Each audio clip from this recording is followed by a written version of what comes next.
La Révolution française, 1789-1799, représente une rupture majeure dans l'histoire politique et sociale de la France. Elle éclate dans un contexte de crise économique, d'endettement croissant de l'État et d'inégalités profondes entre les ordres.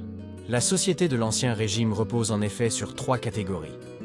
Le clergé et la noblesse, détenteurs de privilèges, et le tiers-État, composé de la grande masse de la population, accablée d'impôts et privée de représentation réelle.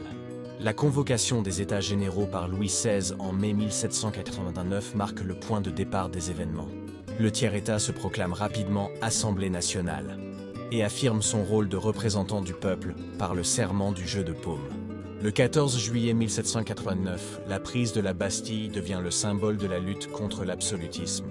Dans la foulée, les révoltes paysannes et la Grande Peur obligent l'Assemblée à abolir les privilèges féodaux, nuit du 4 août, et à adopter la Déclaration des droits de l'homme et du citoyen, qui établit de nouveaux principes de liberté et d'égalité.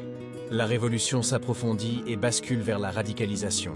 La monarchie constitutionnelle instaurée en 1791 ne dure pas. La République est proclamée en 1792 et le roi Louis XVI est exécuté en janvier 1793. Menacée par les coalitions étrangères et les révoltes internes, la Convention met en place la Terreur, dirigée par Robespierre, marquée par de nombreuses exécutions. Sa chute en 1794 ouvre la voie au Directoire, un régime instable et contesté.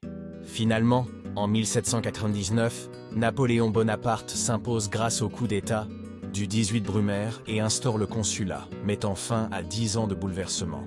La Révolution française, malgré ses violences, a profondément changé la société. Fin des privilèges, égalité devant la loi, souveraineté nationale et reconnaissance des droits fondamentaux. Elle demeure un modèle et une référence universelle dans la quête de liberté et de justice.